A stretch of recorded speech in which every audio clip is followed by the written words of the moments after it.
Legal? Até esqueci de perguntar. Depois me contem aí. Ó, tá chegando bastante gente agora. Não teve, mudaram o dia? Ah, tava por fora, não sabia. Não sabia dessa. Então, depois vocês me contam, né? Quando tiver. Ó, vou começar a apresentação aqui do slide. Vamos compartilhar aqui a tela para que vocês possam ver o slide de hoje. Eu vou dar uma passada pelo nosso slide, porque, né, foi na semana retrasada que a gente teve aula sobre teoria da evolução, né? Semana passada não teve aula, então só para a gente recordar alguns conceitos. Esse conteúdo aqui do slide, ele não está na apostila, como eu sempre falo para vocês. Eu sempre pego algo que tenha na apostila e eu trago um slide com mais informações para vocês, tá? Então não está diretamente um copia e cola da apostila, não, tá? Eu trouxe mais conteúdos aqui para vocês. Então, né, como eu tinha dito para vocês, a gente tem, né, teoria da evolução, a teoria de como as espécies evoluíram até chegar aos organismos que nós temos hoje, né, os indivíduos que nós temos hoje, as espécies. O conceito de teoria, como eu falei para vocês, quando a gente fala teoria, não é uma coisa incerta, né? É uma verdade, né, um conhecimento obtido através de estudos, de hipóteses, de experimentações, que, quando foram aplicadas, geraram algum resultado que comprovam a veracidade dessa teoria. Então, se a gente fala que as espécies, né, evoluíram de um ancestral comum, né, e foram surgindo novas características em cada espécie e tudo mais, e aí elas foram se diferenciando. Isso foi comprovado, tá? Não é uma coisa que veio da mente de qualquer um e a pessoa falou, eu acho que é isso aí, todo mundo seguiu a onda. Não é isso, tá? Foi comprovado por meio de experimentos e que quando aplicaram, né, apresentaram resultados satisfatórios para corroborar com aquela hipótese, que primeiramente naquela ideia que antes era apenas uma hipótese. Então vamos lá. Aí a gente tem que a teoria descreve o desenvolvimento das espécies que habitavam ou habitam o planeta Terra, que as espécies atuais descendem de outras espécies que sofreram modificações ao longo do tempo. Aí a gente teve aqui o Charles Darwin, que foi o autor do livro Origem das Espécies, em 1859, que foi foi assim, né, uma das primeiras pessoas a falar sobre, a pontuar, né, as semelhanças e diferenças das espécies e começou a querer nomear essas espécies, tá? Aí a gente falou também do fóssil, o que é o fóssil, né? Que são restos de animais ou plantas encontrados na superfície da Terra. E para ser um fóssil, ele precisa ter no mínimo 11 mil anos. E como que a gente estima a idade do fóssil? Através da datação do carbono 14, que aí eu falei para vocês, né? Cadê?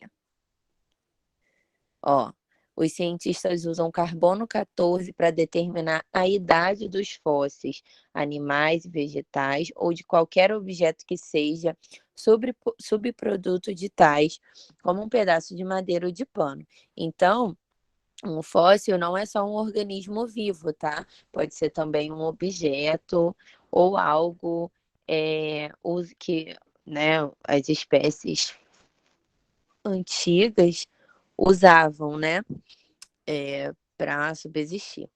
É, para tal, leva-se em consideração o período de meia-vida ou período de semidesintegração do carbono 14.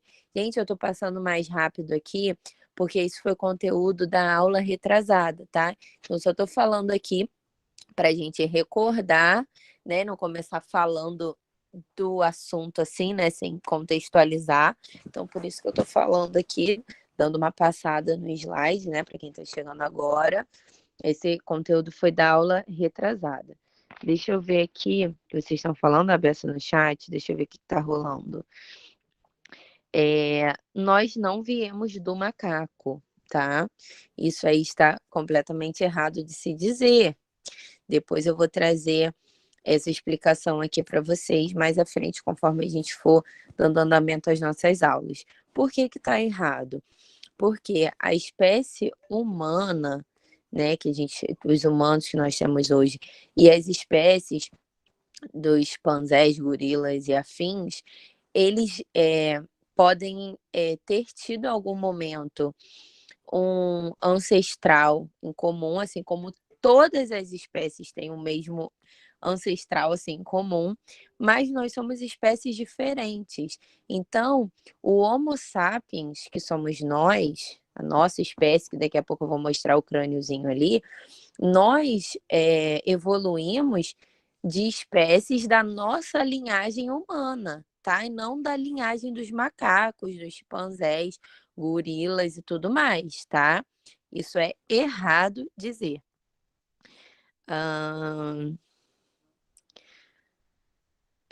Deixa eu ver. Exatamente, nós somos parentes próximos, mas nós não evoluímos através do macaco, não, tá?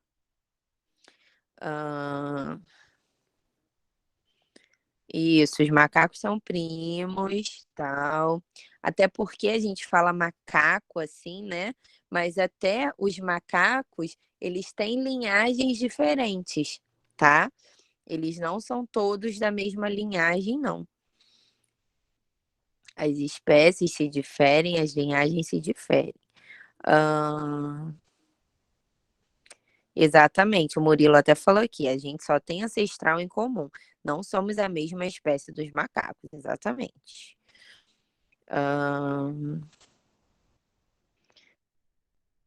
Deixa eu lá.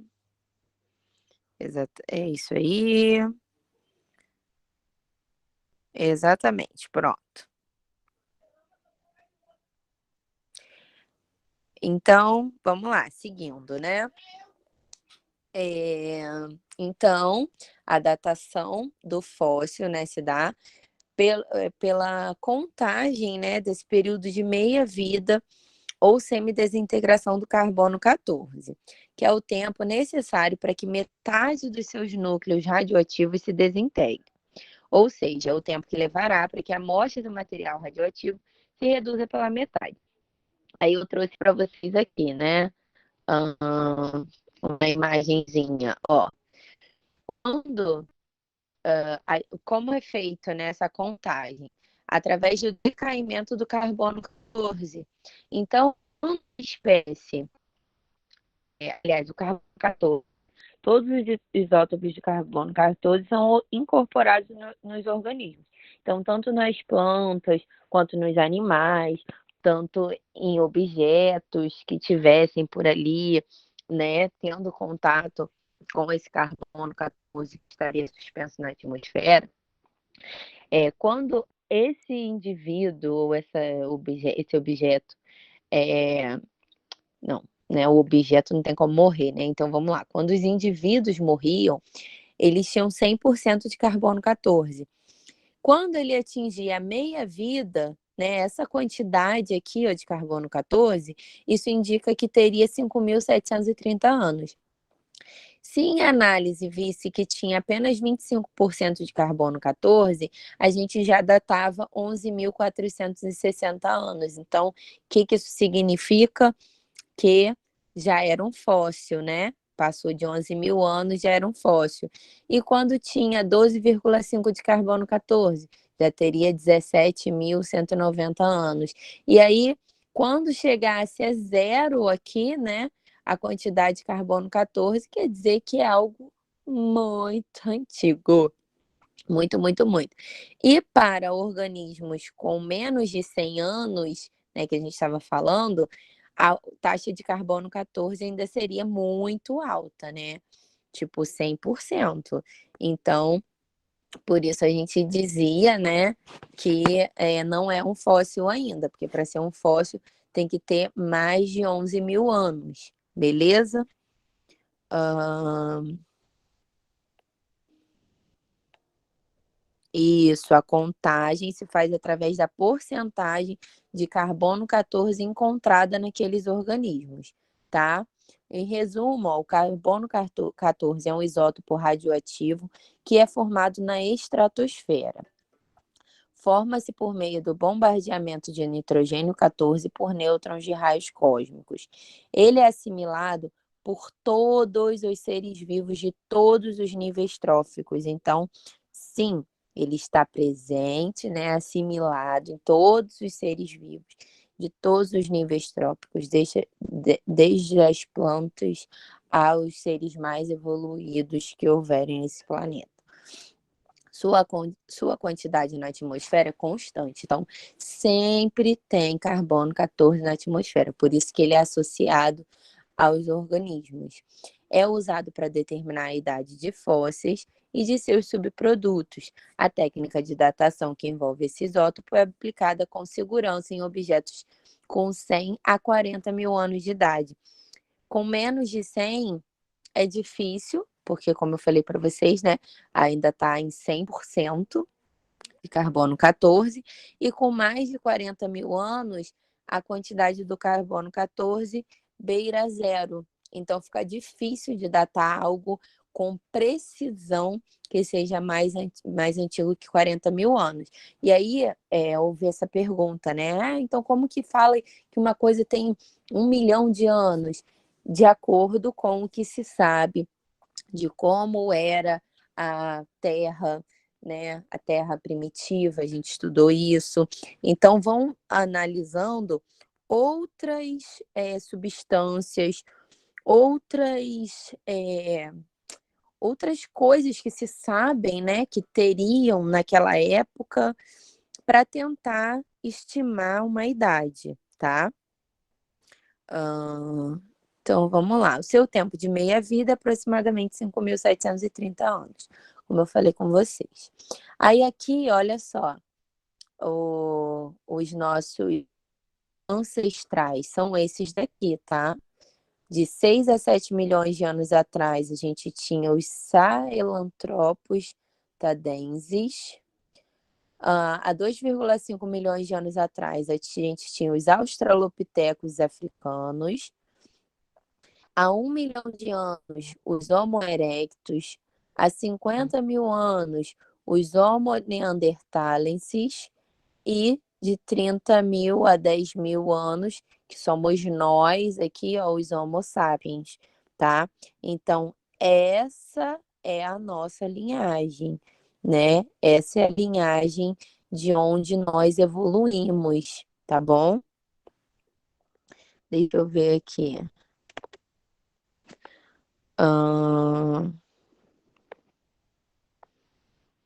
Esse homo é de homem, né?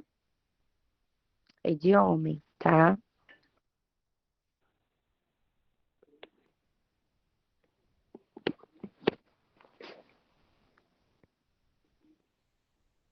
Ih, Jesus, travou aqui, peraí.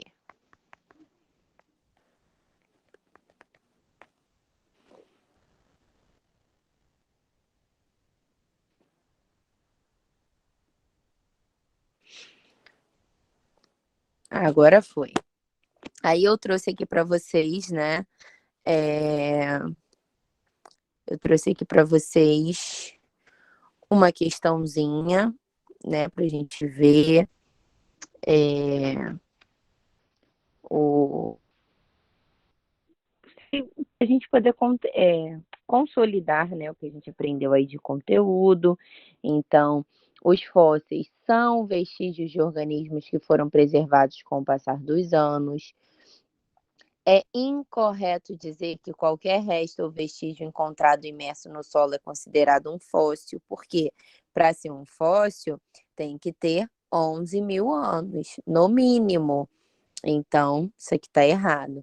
A fossilização está relacionada com as condições do local e características morfológicas do organismo. Então, o que isso quer dizer? A forma como aquele organismo vai ser fossilizado depende do local, né? Se ele está no solo, se ele está no gelo, se ele está, sei lá, no âmbar. Lembra que eu expliquei a vocês? Então, assim, é, as condições do local e as características do organismo vão estar relacionadas ali com a forma que ele vai ser fossilizado, né, pelo ambiente. As emissões radioativas de elementos como carbono e urânio auxiliam na determinação da idade de um fóssil, tá? Então, não só o carbono, né, mas o urânio também auxilia na determinação da idade de um fóssil. Foi o que eu falei, que eu falei com vocês, né? Tipo, não é só através de uma coisa que eles estimam a idade do fóssil, né? É feito um estudo com base em vários âmbitos. Ah, deixa eu ver aqui.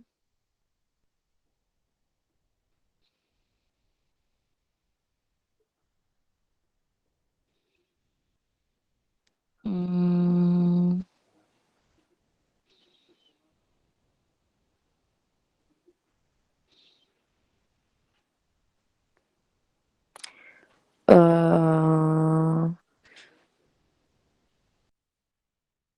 ah, legal. O que o Eduardo trouxe aqui, né? Não foi especificamente o meteoro que matou os dinossauros, né? Teve a nuvem lá de cinzas e de gases e que bloquearam os raios de sol na Terra, bloquearam a produção lá do oxigênio, dificultaram, né? Então, assim, realmente foi isso. Muito bom, muito legal essa troca de informações, pessoal.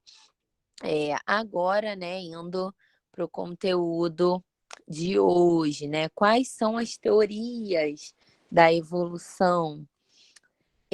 A gente tem, né, algumas teorias para explicar a evolução das espécies.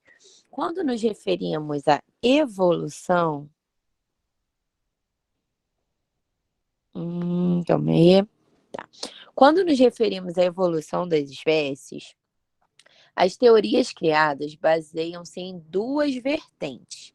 Então, a gente tem a vertente do criacionismo, que acredita que as forças divinas são responsáveis pelo surgimento do planeta e de todas as espécies existentes. Nesse caso, não houve nenhum processo evolutivo e as espécies são imutáveis. Essa teoria relaciona-se com questões religiosas. Então, assim, não específica de uma religião apenas, tá?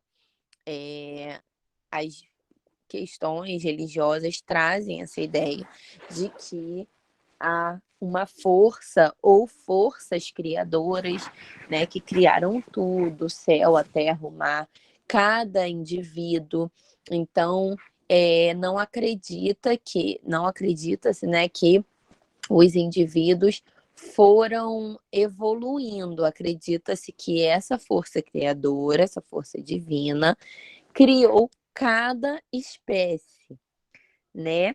E aí, o que acontece? A ciência consegue refutar essa, essa teoria com base nos registros fósseis, que indicam que as espécies foram sofrendo mudanças, né, foram evoluindo. Algumas espécies deixam de existir, outras começam a existir. O exemplo dos nossos ancestrais, eles não existem mais hoje. Existem os Homo sapiens, né? Mas não fomos as primeiras formas de seres humanos no planeta, tá? Então, a outra teoria é a evolucionista, que propõe a evolução das espécies por meio da seleção natural, conforme ocorrem as mudanças ambientais. Então, essa teoria evolucionista, que acredita na evolução das espécies, ela é comprovada também por meio dos registros fósseis, né, que vão mostrar tudo isso que eu expliquei para vocês. Essas semelhanças em espécies que não existem mais para as que existem hoje, o quanto elas foram evoluindo, aprimorando as suas técnicas de sobrevivência e o que age sobre essas espécies para fazer com que elas desapareçam ou que elas permaneçam é a seleção natural, tá? De acordo com as mudanças ambientais. Então, o mundo muda o tempo todo. Vai continuar vivo quem melhor conseguir sobreviver, não é verdade? Deixa eu ver aqui.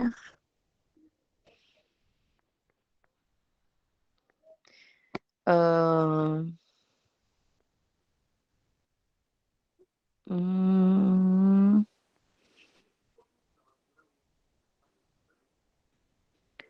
Pessoal dando a opinião das teorias aí da evolução.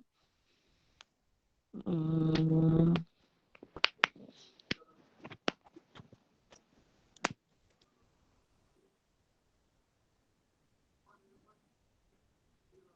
Que isso, gente? Ah, tá, que susto. O Eric falou o negócio aqui. Eu pensei que tinha sido eu não falei nada disso, não. É muito complicado. A gente, acima de tudo, a gente tem que ter respeito e profissionalismo quando a gente for ensinar esse tipo de conteúdo, porque todo mundo é livre, né? Abro um parêntese aqui para falar, para escolher a religião que deseja seguir. E todo o restante tem por obrigação respeitar, principalmente quando não conhece a religião do outro, tá? Não sou eu, nem nenhum professor que teria o direito de falar qual religião vocês devem ou não seguir, qual é a mais certa, qual é a errada. Até porque isso parte da concepção de cada um, né? Da criação, da família ou das próprias escolhas, tá? Nós não temos esse direito de interferir na escolha religiosa de ninguém. Eu estou falando aqui das duas teorias que existem, tá? Isso aqui é estudo, é conhecimento, beleza? Então vamos seguir aqui, né? Falando um pouco mais do.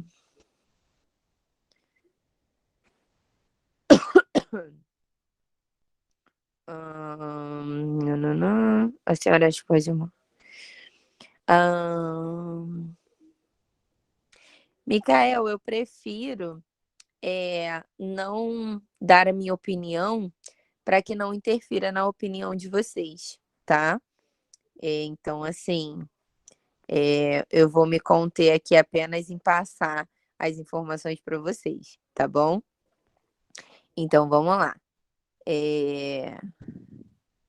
Vamos lá, falando um pouco mais do criacionismo, né?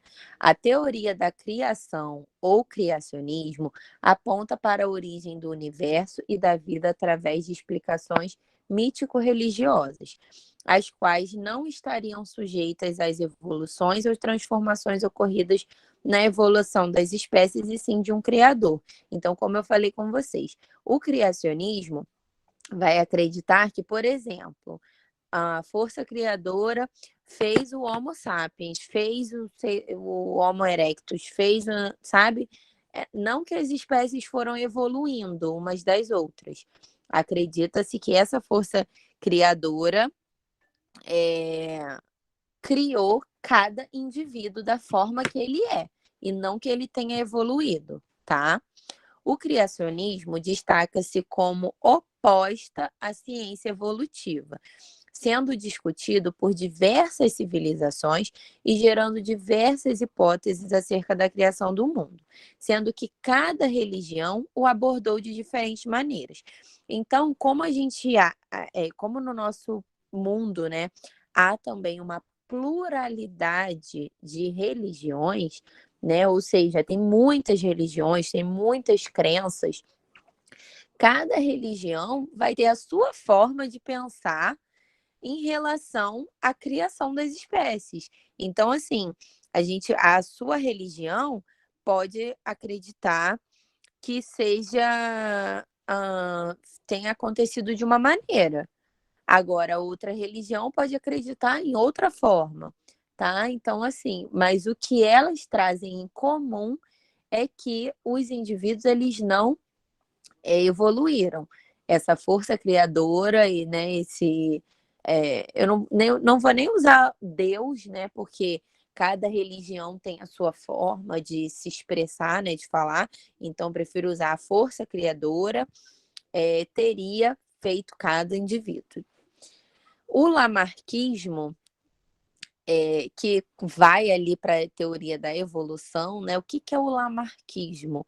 São as ideias de Lamarck, um pesquisador que foi muito importante para ajudar aí nessa ideia de evolução, tanto ele quanto o Charles Darwin foram muito importantes, tá?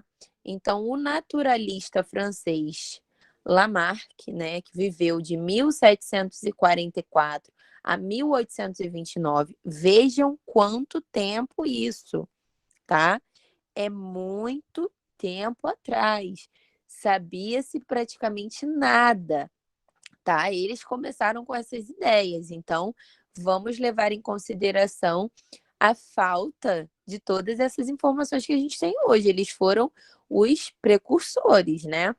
Então, foi muito importante para o desenvolvimento das ideias evolucionistas, tendo publicado o livro Filosofia Zoológica, com suas conclusões em 1809. O conjunto de suas teorias é denominado lamarquismo. Então, o lamarquismo são as ideias desse naturalista francês, o Lamarck.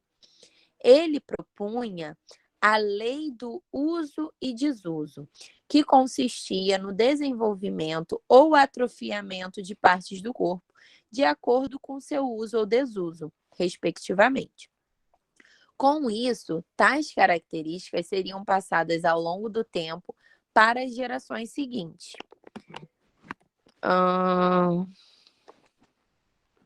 Olha só, eu vou dar uma bloqueada aqui no chat, porque vocês estão falando muito. Eu acho que vocês não estão prestando a devida atenção aqui, né? Então, vou ter que dar uma segurada aqui no chat, porque senão vocês não vão prestar atenção. Vocês já estão viajando bastante na maionese. Deixa eu... Vocês estão prestando atenção? Então vamos dar uma segurada aí no chat, porque eu não tô nem conseguindo bloquear aqui no celular. Então vamos lá. Eu não quero fechar o slide. Vamos seguir aqui. Então, qual era a ideia de Lamarck? Que de acordo com o uso ou o desuso de algum órgão, o indivíduo ia desenvolver ou não esse órgão. Com isso, tais características seriam passadas ao longo do tempo para as gerações seguintes, o que ele explicou na lei da transmissão dos caracteres adquiridos. Um exemplo clássico para explicar isso, eu vou andar aqui, depois eu volto lá. O que era a ideia de Lamarck? Um exemplo aqui a gente tem, seriam espécies de girafa, mas não da forma que elas são hoje, com o pescoço alongado. Seria assim, como se fossem uns cavalinhos, umas zebrinhas. Aí, o que ele acreditava? Como as girafas era muito concorrido ali, né? Muitos animais se alimentando da vegetação, e aí as girafas começaram a querer se alimentar das folhas do topo das árvores. E aí, o que aconteceu? Elas se esticavam tanto o pescoço para alcançar as folhas, que em algum momento o pescoço delas começou a crescer. Começou a crescer, crescer, crescer, e aí elas, né, foram se procriando, e aí o pescoço das outras iam crescendo também, até que, de repente, todo mundo tinha pescoço comprido. Essa é a ideia do Lamarck. Ou se, por exemplo, vamos pensar aqui numa coisa, vamos supor que fosse o contrário. As girafas tinham um pescoço comprido, e aí elas queriam se alimentar de plantas rasteiras, mas era muito difícil para elas se abaixarem para se alimentarem. Então elas começaram a abaixar tanto o pescoço que o pescoço foi encolhendo. Era basicamente essa ideia dele, né? Quanto mais a gente usava determinadas partes do nosso corpo, né? Os animais, né? Na maioria das vezes, o foco deles eram, né? Os animais. Então, assim, quanto mais os animais precisavam de determinada parte do corpo, essa parte do corpo tenderia a se desenvolver, né? E as que eles menos usassem iriam, né, atrofiar. E aí, esse conceito está errado, porque não é bem assim que acontece, né? Não é, porque eu quero ser mais alta, então eu vou ficar me esticando, que aí eu vou crescer. Não é assim que funciona, entendeu? Então, de acordo com as ideias de Darwin, que a gente vai ver aqui agora, né? Essas ideias do Lamarck, elas foram refutadas.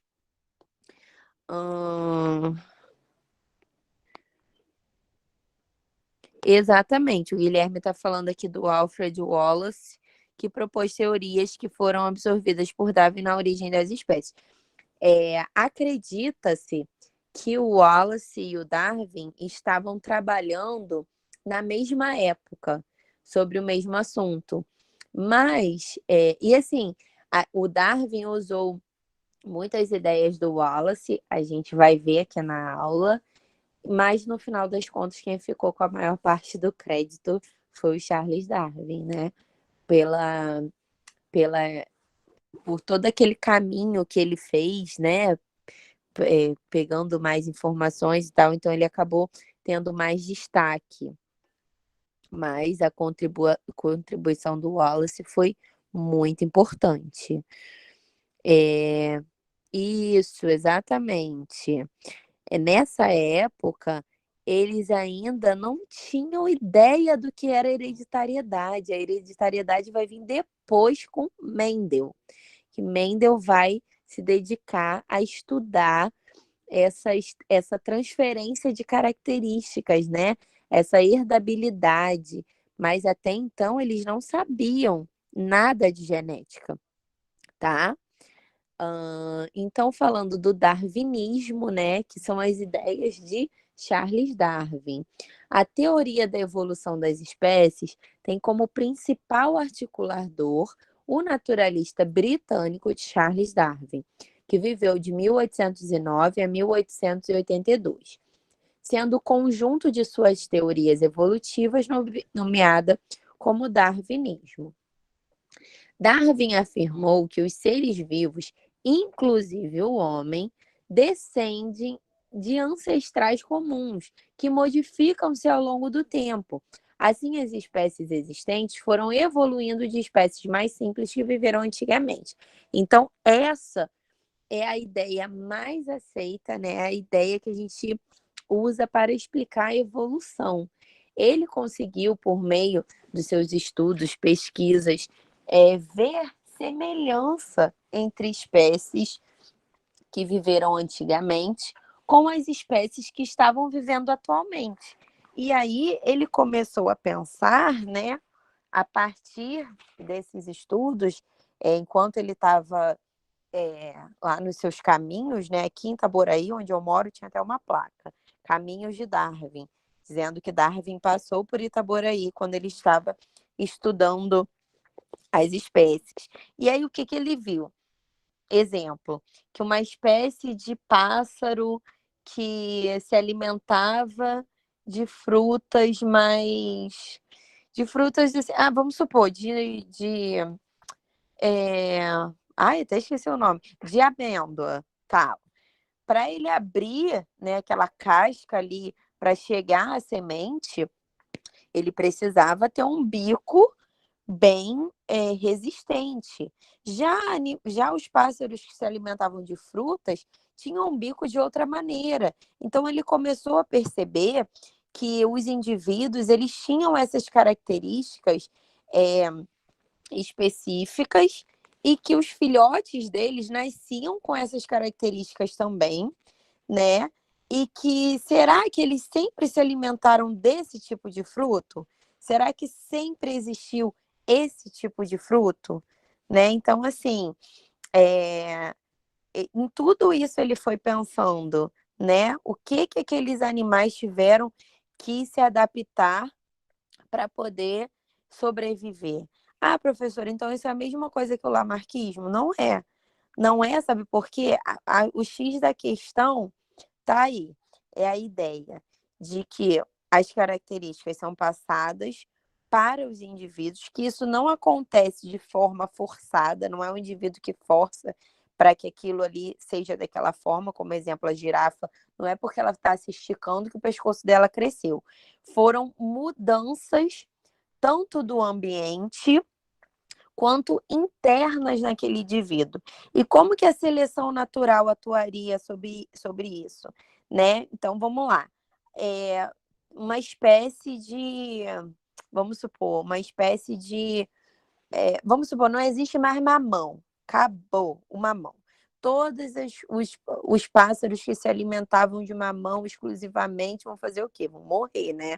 Não tem mais mamão. Então, o que acontecia?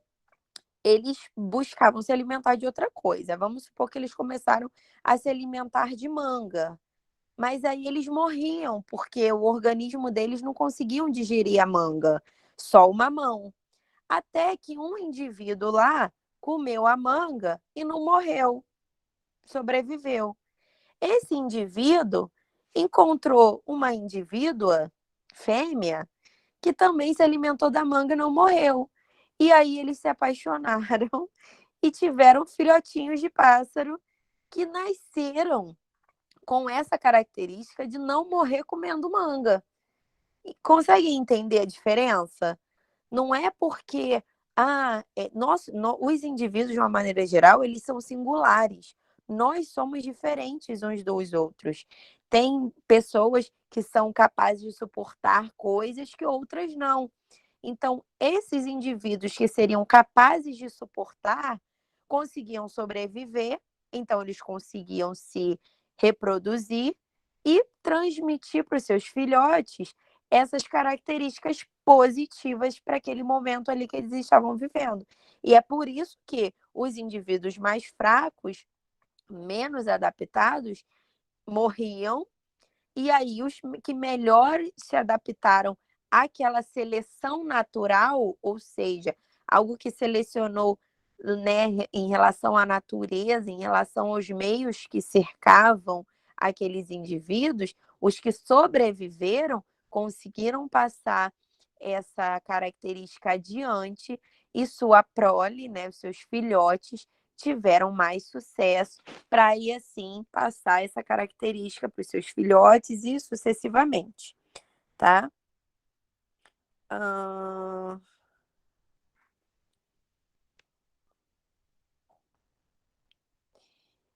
olha, eu não lembro 100%, Thales, em relação aos pandas, mas os pandas, eles não se alimentavam de eucalipto, isso eu lembro, né? Hoje eles se alimentam exclusivamente de eucalipto, de bambu.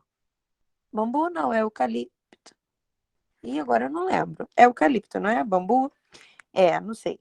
Enfim, ele se alimenta exclusivamente daquilo ali. Você imagina o tanto que o panda... Ah, é verdade, que o koala que se alimenta de eucalipto, não é isso? Enfim, imagina o tanto que um urso daquele tamanho, né, tem que comer para poder se manter vivo. Por isso que ele come o dia inteiro. Mas foi algo que aconteceu lá, porque de repente ele era boboca demais para conseguir caçar, estava morrendo mais do que conseguindo sobreviver, e aí, né, acabou tendo que mudar a sua forma de alimentação. Foi tentando comer outras coisas, até que o organismo dele conseguiu ali se adaptar, né? Ele conseguiu sobreviver e foi se reproduzindo e passando a característica para a prole. É... Exatamente isso, tá? Então, vamos seguindo aqui, né? A seleção natural foi o princípio utilizado por Darwin para defender a sua teoria. Desse modo, somente as espécies adaptadas às pressões do ambiente são capazes de sobreviver, se reproduzir e gerar descendentes, que eu acabei de explicar para vocês. Então, aqui de novo, né, aquela imagem, né, Lamarck aqui à esquerda, Darwin à direita.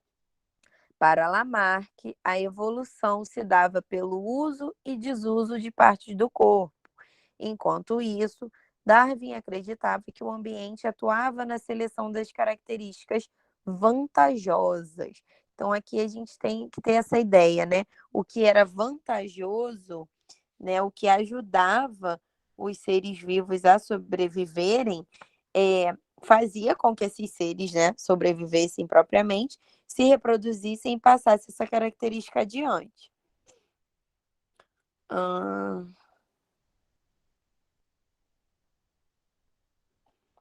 Aí aqui, ó, Lamarck à esquerda novamente, Darwin à direita, para vocês conhecerem os rostos deles.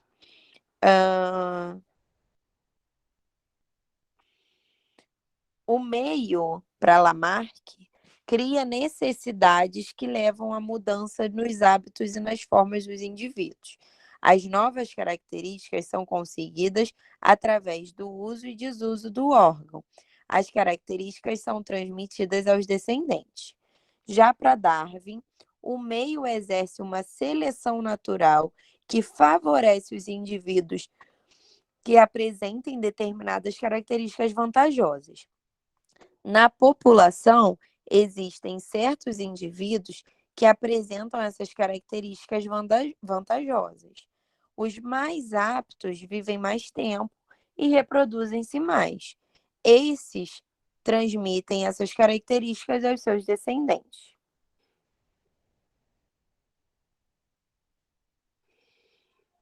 A partir de suas observações e pesquisas, as principais ideias de Darwin foram: os indivíduos de uma mesma espécie apresentam diferenças entre si, resultado de variações entre suas características. Então, vamos lá. Todos nós humanos somos indivíduos da mesma espécie. Nós somos da espécie Homo sapiens, mas todos nós temos características diferentes, né?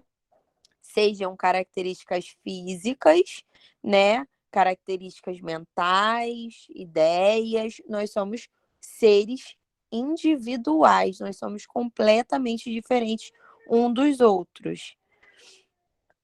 Indivíduos com características vantajosas às condições do ambiente possuem mais chances de sobreviver do que aqueles que não apresentam essas características vantajosas, né? Então, assim, os que têm essas características que vão ajudar a sobreviver, vão fazer o quê? Sobreviver. E os que não têm, pobres coitados, vão morrer. Indivíduos com características vantajosas também possuem mais chances de deixar descendentes. Então, se o cara tem características vantajosas, tem mais chances de sobreviver, ele também vai ter mais chances de procriar do que aquele que morreu, não é verdade? Então, é basicamente isso.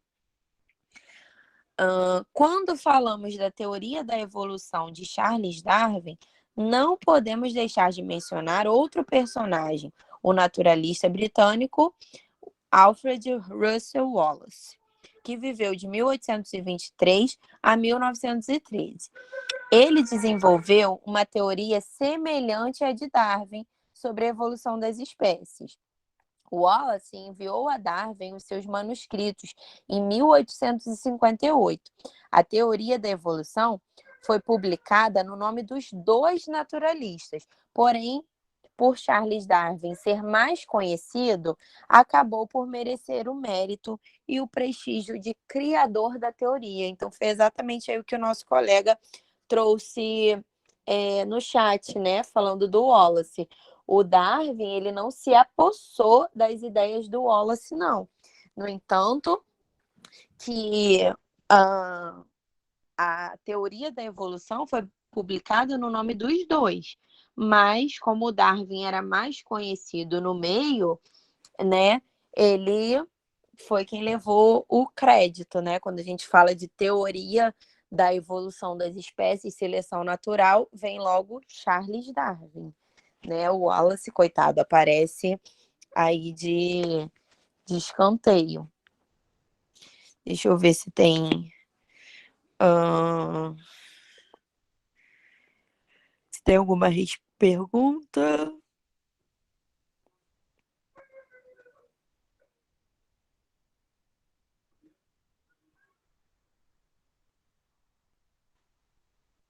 Nada interessante aqui relacionado. Vamos lá. Aí a gente tem também o neodarwinismo, ou teoria sintética da evolução, que surgiu no século XX e caracteriza-se pela união dos estudos de Darwin, principalmente a seleção natural, com as descobertas na área da genética. Então, depois que houveram as descobertas na área da genética, como acontecia a transmissão das características de pai para filho, foi aprimorada a teoria de Darwin, né? E aí, para essa teoria, com a união da genética, foi dado o nome de neodarwinismo. Isso porque, na época dos primeiros estudos evolucionistas, ainda não se conhecia como funcionava o mecanismo de hereditariedade e mutação. O que é mutação? É a mudança nos genes, né, nas características do indivíduo, né? Então, ainda não se sabia como acontecia isso, o que gerava essa mudança nos indivíduos, né? Os quais só foram desvendados tempos depois a partir dos estudos de Gregor Mendel, que foi o pai da genética, né? Foi quem fez lá o cruzamento de ervilhas de tipos de plantas, né, que produziam ervilhas, e aí ele conseguiu entender que essas características eram passadas de, como podemos dizer, de pais para filhos, né? De um para o seu descendente. A influência atual dos estudos sobre evolução pode ser percebida em todas as áreas da biologia, destacando-se a citologia, que estuda as células, e a sistemática responsável pela classificação biológica. Então, todos esses estudos de evolução ajudaram também a entender as funções das células, né, como que esses organismos eram não só fisicamente, mas também no seu interior, nos seus órgãos, nas suas células, e como que eles seriam classificados, né?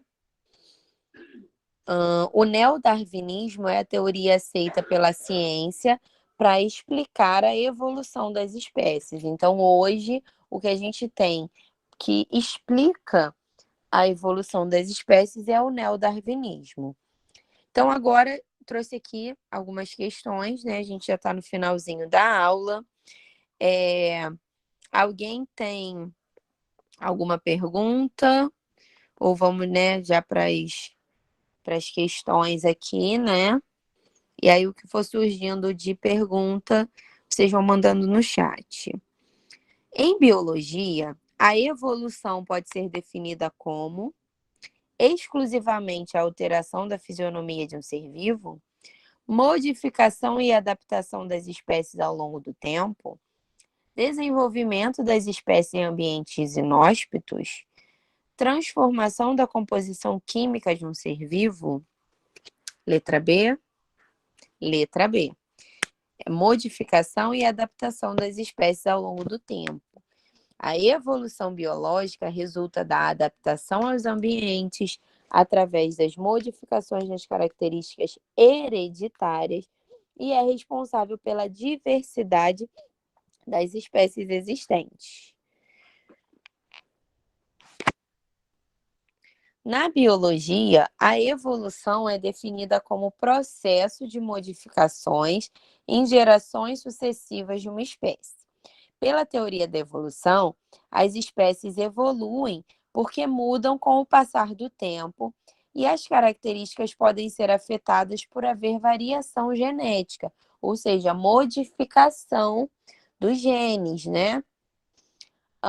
Fatores que contribuem para o aumento da variedade genética são processos induzidos por fatores externos, cruzamento entre espécies e alimentação, mutação e recombinação gênica, mudanças climáticas e relações interespecíficas.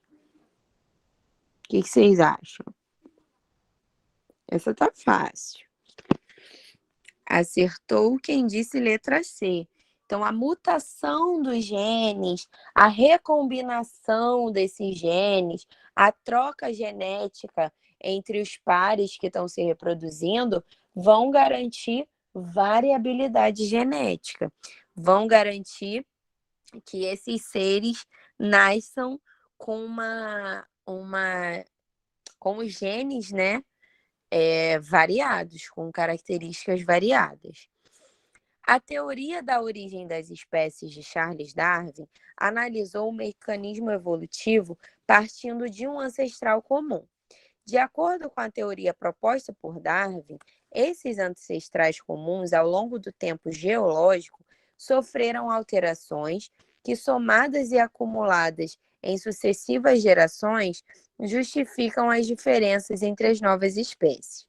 Segundo o darwinismo, existem várias evidências que sustentam o fato, e o princípio utilizado por Darwin para defender a sua teoria é irradiação adaptativa, seleção natural, sintetismo da evolução ou deriva genética.